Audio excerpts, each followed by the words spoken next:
So we're going to talk about the kingdom here. We talked about Matthew 6:33.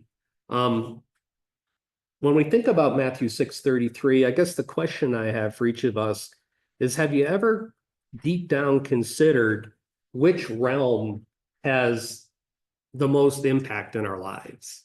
Is it our physical realm or is it the spiritual realm?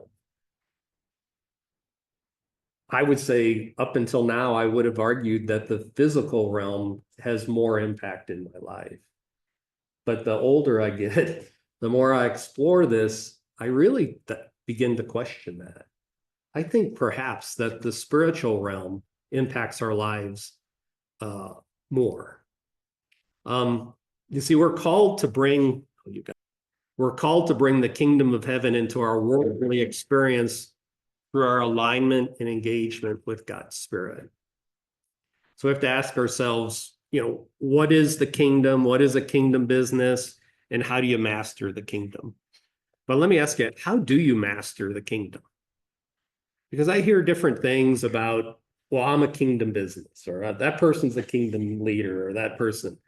But often what I see is that since everything of Jesus is the kingdom, if I do one thing, if I take my little toe and I dip it into the kingdom pond, then I'm kingdom.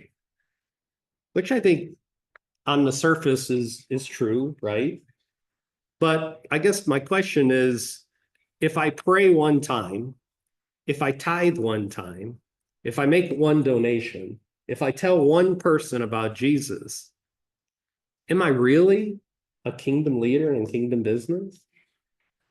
Because I think the kingdom is about being purposeful and intentional and deliberate about our actions. So how do you master the kingdom? The point is that how we serve the kingdom, seek first the kingdom as righteousness, needs to become a consistent thing. It's a purposeful, intentional, and deliberate action. It's not accidental. It's not one time, one day on a Monday at 9 a.m. I did something for the kingdom and now I'm a kingdom business. It's how we do it on a routine, regular, growing basis in our own faith, and then how we execute that in business. So it requires a kingdom mindset.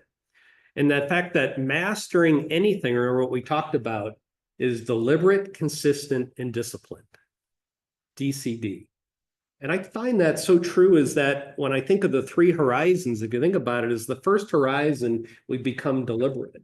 The second horizon, we become consistent in what we want to do. But it's in the third horizon that we become disciplined and deliberate in what we want to do. So it's like I equate it to the sports, is that I'm going to play golf here later, assuming it's not going to rain me out. And okay, I play golf. Am I a professional golf player because I play golf once or twice a week? No, trust me, no. If I shoot baskets, am I a professional basketball player because I have a hoop at home and practice baskets? Not the Indiana Pacers that can come back with 3 seconds to go and win, right? It's the same with the kingdom. Just because everything is of the kingdom, and just because I do one thing or two things, doesn't mean I'm a kingdom business. Seek first the kingdom and his righteousness implies an ongoing, deliberate, consistent, disciplined approach. So I think that's what we need.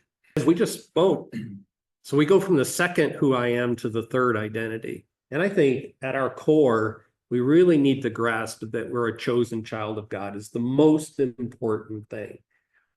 God chose us first. We didn't choose God first. That's vital in our faith, and it's vital in how we go about life. So the upper quadrant is about our relationship with Jesus, how we started as a servant, we become a friend, and ultimately we become a co-partner with Jesus. We don't stop being a servant or a friend. It's just that we've grown beyond, in addition to. The right-hand side is the leadership part that we start usually as a manager. We become a leader, but then in the third horizon, the scale, we become a leader of leaders. And that's a progression of leadership growth. That's also tied to our spiritual growth because we start out first as a follower of Jesus. And again, it's not that we're never a follower again, but we grow beyond that, just as the disciples grew beyond that. Then we become a full disciple. And that we actually do what Jesus tells us to do. We don't just talk about it. We're doing it now, and we're helping others to become disciples. And again, we become a spiritual leader of leaders, is that because business isn't just about what we grow, it's about what we build. It's about how who we become and who others are becoming. That's a kingdom mindset. And then the last one below that is that now, as we look at the kingdom, we start out as a citizen. Just like a citizen of the United States, we're all a citizen of the United States, but that doesn't mean we do anything for the United States. Sometimes all we do is complain. Yeah. But really, if we want to be a good citizen, we need to do something for our government, for our kingdom. So we become a representative in the second horizon. We actually then seek to represent the kingdom in everything that we do. But there's a higher level. See, I think with a kingdom mindset, that you become a co-builder of the kingdom of God. You're actually vested in building God's kingdom every day in what you're doing. You're not just there partaking of the benefits of the kingdom, but you're actually partnered with God building his kingdom and your thought process, seeking first his kingdom. You understand the mindset difference of going from a representative to being a co-builder. Because leadership, again, not just what we build, it's who we're becoming doing it. That's what God intends.